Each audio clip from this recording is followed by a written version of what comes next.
friends, Heidi here from Rain Country. God is good all the time, and I'm here today to talk about budget-friendly breakfast. And this is going to be pretty simple, but I'm hoping not only can I give you some fresh new ideas of things you can do with just your same basic recipes, but also that others will join in the comment section down below to share some of their favorite budget-friendly breakfast ideas.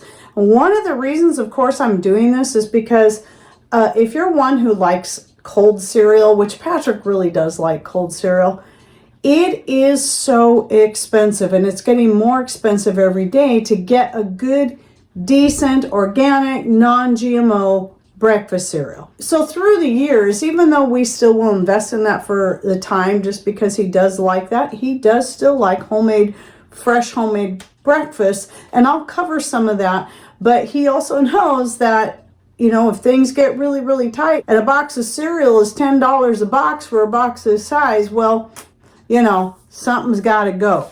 So anyway, I'm going to share with you some of my ideas. And one of the things I started doing years ago, which I haven't done in a while, because granola isn't one of Patrick's favorite things. He will eat it from time to time, and his favorite is the most easy one to make. And it's a recipe I came up with years ago, did a video on. In fact, even just remastered that particular video. You only need 3 ingredients, just honey, peanut butter, and oats. And then if you want to add more to that, you can. You can add raisins or cranberries or whatever sounds good to you, but just those 3 ingredients is a simple and very inexpensive, very easy way to make a breakfast cereal.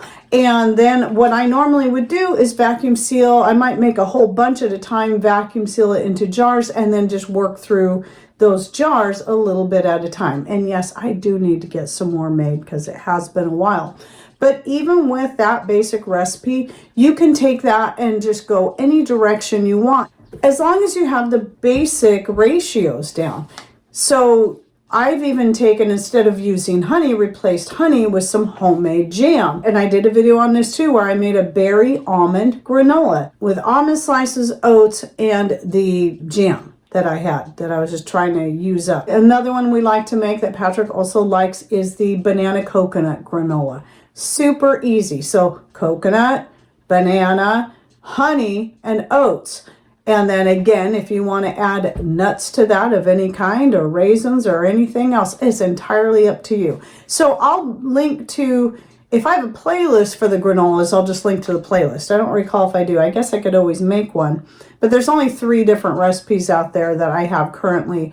But if nothing else, I'll at least link you to the peanut butter granola because it's the easiest one, and it is so good. Most people like that. Oh, you could also even add some cacao to that to make a chocolate peanut butter granola. So there's the granolas. Then we move on to pancakes. Pancakes is a fun one for me because not only are pancakes super easy to make once you understand the basic ratios for just making simple pancakes. Once you've got that figured out, you can do anything you want with pancakes to change it up. One of my favorite ones to make is to use my homemade pumpkin powder in the pancake mix, and that is from my own homegrown pumpkins. My favorite way to put up pumpkin is to dehydrate it and powder it up, and I have a video on that I'll link to down below. But then you can take that powder and use it for making dips, pies, breads, and it makes a really tasty pancake recipe, especially for the fall. And of course, you could do the same thing with your homemade waffles if you do that. And then you could also do the same with your dehydrated apples. If you, certain apples that you dehydrate can dehydrate up crisp enough, if they're a lower sugar content, that you can powder those, and you can use your apple powder, or you can do like I've also done in the past and did a video on, take your dehydrated apple slices, cook them in some juice or some water, add whatever flavorings you want to add to it. If you want to make it, you know, an apple spice, and then you can serve that on top of the pancakes with your homemade whipped cream or your waffles, of course. And then, of course, there's all the other additions like bananas, or using the pulp from, if you make nut milk at all, such as almond milk, pecan milk, whatever it is that you prefer. You can take the pulp left over from that and add that to your pancake mix as well.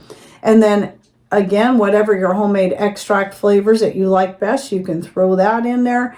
And there's just so many ways you can go with pancakes. And then whatever you want to use on top. It doesn't always have to be maple syrup. It can be your homemade spruce tip syrup.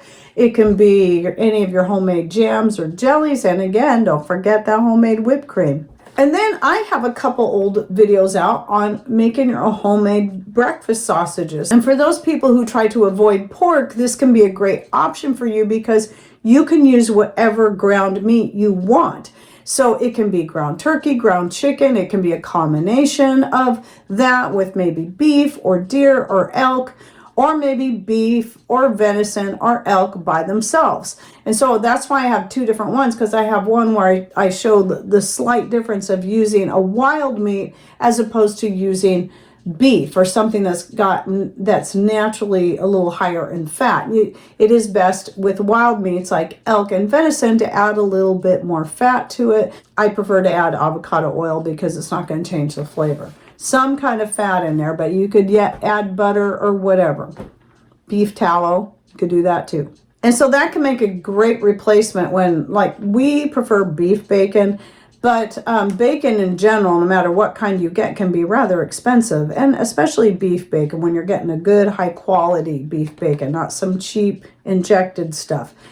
And that's something that, yes, I do have it stocked up in our freezer. I do love having that on hand. I get ours personally from Patent Hills down in Oregon.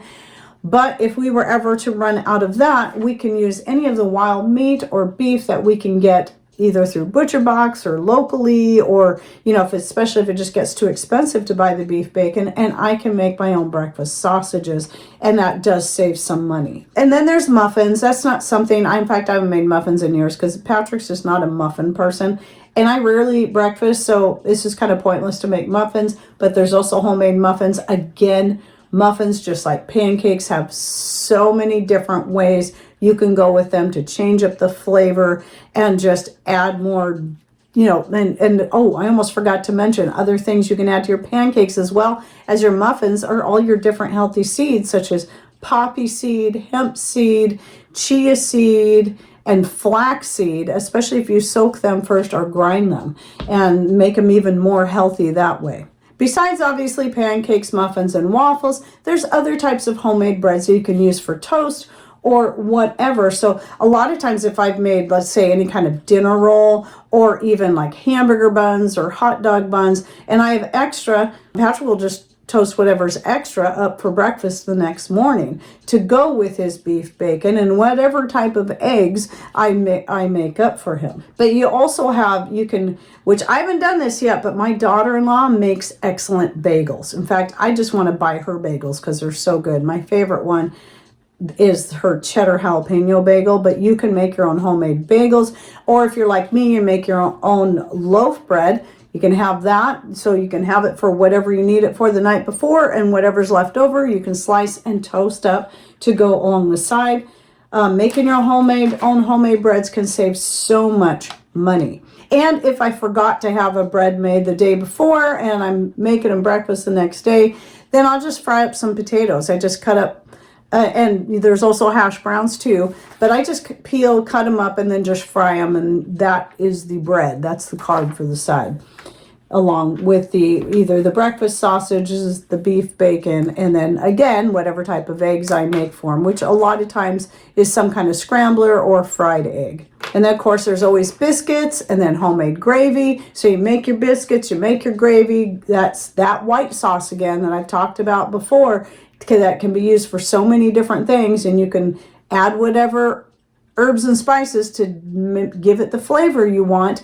So once you figure that out, it's super easy. So you got biscuits and gravy, very, very inexpensive meal. And then, let us not forget the oatmeal. Not everybody likes oatmeal, but I tell you what, oatmeal's easy, and just like the pancakes and the muffins, you can do so many different things with oatmeal. So I've made a pumpkin spice oatmeal and an apple spice oatmeal, and then you can add berries and bananas and whatever you want to your oatmeal. And again, don't forget those homemade flavored extracts, whether it be cherry, strawberry, vanilla, orange, whatever it is. And if you don't have the homemade extracts, there's always all kinds of spices you can add, especially if you're using apples or pumpkin. Then you've got your cinnamon, your nutmeg, your ginger, your what am I forgetting? There's one more, cloves, and make some really great oatmeals that way. And then another one that is super, super easy that can make a great cold cereal replacement is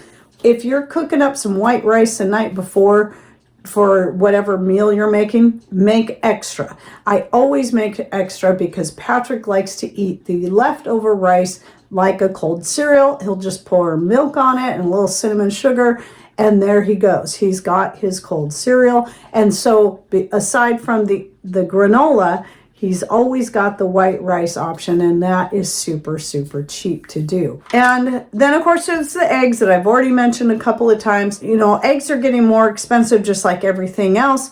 But once you figure out how to keep your chickens without having to cost you an arm and a leg, like some people try to make you believe it's so expensive, it's definitely not free. But it is work, and you can find ways to feed them without having to spend so much money on feed. But in the long run, you've always got eggs handy, and you can make money off of your excess eggs by selling them to your family, your friends, your neighbors, and that will help pay for your feed. That's what I find works really great for us. So, and then we always have eggs on hand. And even if our laying hen count is really, really low or non-existent during the winter, I always have my powdered dry eggs, which make for a great scrambled egg. I've always got those on hand, and it's so easy to do. You just add water or milk, and then you cook it a little bit. You can make it a scrambler by throwing in some tomatoes, some peppers, little bits and pieces of whatever, of your beef bacon or your homemade sausages or whatever it is, and you've got a great scrambler using those powdered eggs. Unless, of course, you're vegan, everybody should have access to eggs somehow.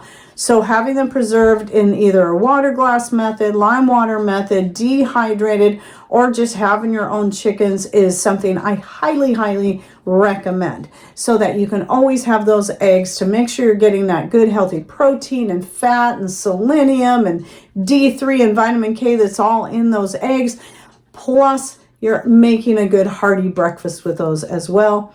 And you also need them in your pancakes, which, by the way, you can use the powdered eggs in your muffins, your pancakes, your waffles, and the like. So anyway, I hope you enjoyed this video. And again, please, if you have any other great money-saving tips for breakfast ideas, please put those in comments down below. And who knows, maybe I'll get enough of those. I can do a second video to this, reading some of these great comments and ideas of some really cheap, inexpensive breakfast ideas. All right, well, thanks for watching. Take care, and God bless.